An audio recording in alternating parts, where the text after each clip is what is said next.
प्रहार जनशक्ति पक्ष के निर्माता बच्चू कडू, इन्होंने राज्य के मुख्यमंत्री देवेंद्र फडणवीस के बंगले के करीब एक प्रतीकात्मक आंदोलन किया है। समाजी महाराज के जयंती के मौके का हवाला देते हुए उन्होंने रक्तदान शिविर किए जाने की बात कही और किन मुद्दों पर प्रकाश डाला, आइए जानते हैं।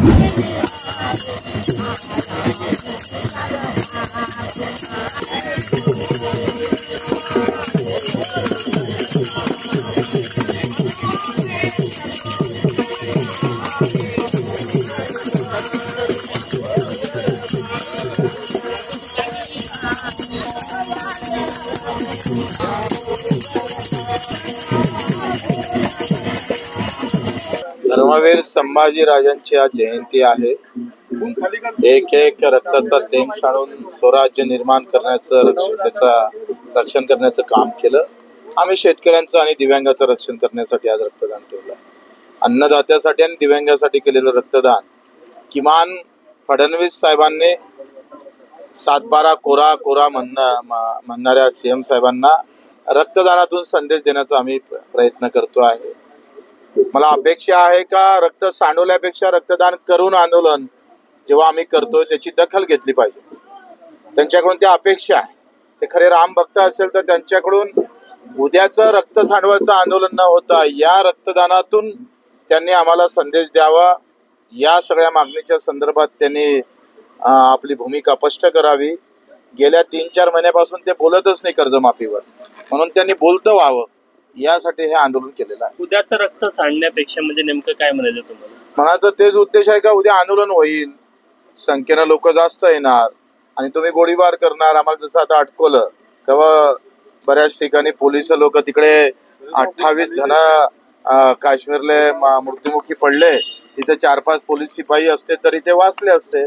पण रक्तदानासाठी सुद्धा मनाई करतात का सीएमचा बंगला आहे इथून इतक्या अंतरावर रक्तदान करावं, ही मूर्खता जगाच्या पातळीवर पहिले या महाराष्ट्रात पाहायला भेटते। रक्तदानासाठी तुम्ही अडवत आहे, त्याचे काही तुम्ही बंधनं घालून देत आहे, केवढी मोठी मूर्खता आहे। आणि म्हणून असं होऊ नये, त्यांच्याकडून दखल घ्यावी। अतिशय राष्ट्रीयत्व जपून आणि राष्ट्राबद्दल देशाबद्दलचं आंदोलन कसं असावं, स्वातंत्र्य भारतानंतरचं आंदोलन, भारतातलं स्वातंत्र्य आंदोलन कसं असावं, रक्तदान करून आंदोलन ही आमची 3री-4थी घटना असेल। देशाच्या पातळीवर पहिलं संघटन असेल तर ते रक्तदान करून आंदोलन करतं। आंदोलनाचा आता दुसरा टप्पा आहे, मशाल यात्रा झाली, आता हे रक्तदान होत आहे, पुढचा टप्पा काय असणार आहे? रायगडाचं आंदोलन झालं, नंतर मशाल झाली, आता रक्तदान झालं। तिसरा आम्ही अजितदादाच्या घरासमोर 2 जूनला 4 ते 5 हजार लोक एकत्र होऊन तिथं आम्ही बजेटचं सगळं संक्षिप्त उतारा अजितदादाच्या समोर मांडणार आहोत। त्यांनी म्हटलं होतं का आम्ही पेन्शन वेळेवर देऊ, अपंगांचं वेळेवर भेटलं नाही तर वित्त सचिवाचा पगार थांबवू। आता वित्त सचिवाचा पगारही थांबवला नाही आणि आमच्या पगार मानधनही वेळेवर भेटत नाही। दादाची दादागिरी संपली ही सांगायला आम्ही बारामतीत जातोय। नंतर 3 तारखेला पंकजाताई मुंडेच्या गावात, नंतर बाळासाहेब पाटील जे सहकार मंत्री आहे, ते कर्जमाफीच्या विषयावर आम्ही तिथे बोलणार आहोत। तर तुम्ही उद्योगपत्यांना किती माफ केलं, आम्हाला किती माफ करणार आहे। आणि मग संजय राठोड आणि 6 तारखेला आम्ही फडणवीस साहेबाच्या घरी पुन्हा आम्ही चटणी भाकर घेऊन इथं थांबणार आहोत, त्यांना पुन्हा विनंती करणार आहोत। तरी जरी झालं नाही तरी तुकडोजी महाराजांच्या मोजरी या गावी 7 तारखेपासून मी स्वतः या सर्व मागण्यासाठी अन्नत्याग आंदोलन सुरू करणार।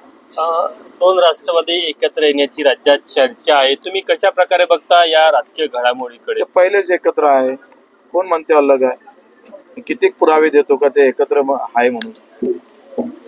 तशी चाणक्य नीती आहे तशी हे पवार नीती आहे। पडद्या पाठीमागून एकत्र असं म्हणायचं की तुम्हाला? काय सांगावं लागते। शिंदे साहेबांमध्ये देखील एक खतखत आहे, तिथल्या मंत्र्यांच्या आमदारांमध्ये कामं होत नाही। सरकारवरती अजित दादा मागच्या याच्यात होते म्हणून दादाचं नाव घेत ते सगळे फुटले। आता दादा येऊन बसले, मोठी पैसे पंचायत झाली।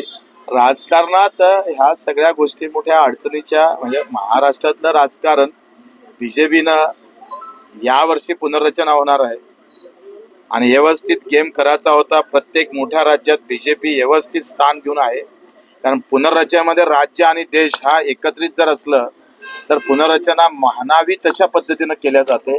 हा त्याच्या मागचा व्यवस्थित डाव आहे. मी पुन्हा एक तुम्हाला मुद्दा म्हणून सांगतोय, मुंबईतल्या मराठी माणसाची एकंदरीत मतदानाची संख्या घटवणार आहे. कारण 2 ठिकाणी मराठी माणसाचं मतदान आहे, एक कोकणात आहे आणि मुंबईत आहे. ते लगेच एक पत्र काढणार, नवीन कायदा अस्तित्वात आणेल आणि जो दोनही ठिकाणी मतदान ठेवण त्याला 15,000 रुपये दंड, अशा पद्धतीचे काही संकेत आम्हाला भेटले आहेत. म्हणजे सत्तेसाठी सगळे नियम बाजूला ठेवून बीजेपी राजकारणातलं सगळ्यात बेकार राजकारण, म्हणजे जसं औरंगजेब चाल करून याचा विचित्र पद्धतीनं, तेवढं जरी नसलं तरी राजकारणात काहीही करावं पण सत्ता हाती घ्यावं, अशा मानसिकतेत सध्या भाजपा आहे. आधार लिंक जो मतदार कार्डासोबत केला जात आहे, काय वाटते मुंबई महानगरपालिका त्यासाठी स्पेशल मी जे सांगितलं बकीत, आता तो दंडात्मक कारवाई पण होणार आणि पुन्हा मग मराठी माणसाचा तिथला टक्केवारी कमी करून व्यवस्थित प्लॅनिंग होईल. अब प्लॉट्स की खरीदी पर पाइए 4 days 3 night की free Goa trip Fortune Infra के साथ, वो भी 80% बैंक फाइनेंस के साथ. प्राइम लोकेशन प्लॉट्स जो आपके भविष्य और परिवार को सफल और समृद्ध बनाएगा. प्लॉट्स जो बेसा चौक से है महज 10 मिनट की दूरी पर, आकर्षक एमिनिटीज के साथ, जिसमें है green gym, smart cement road, paver blocks, footpath, garden, community sitting area, electricity के साथ ड्रेनेज और सीवरेज लाइन की सुविधा भी. तो आज ही अपना गोवा ट्रिप जाने का प्लान करें हमारे यानी फॉर्च्यून इंफ्रा के साथ. तो अभी कॉल करके अपना प्लॉट बुक कीजिए और 9503571928 पर. ऑफर सीमित समय के लिए.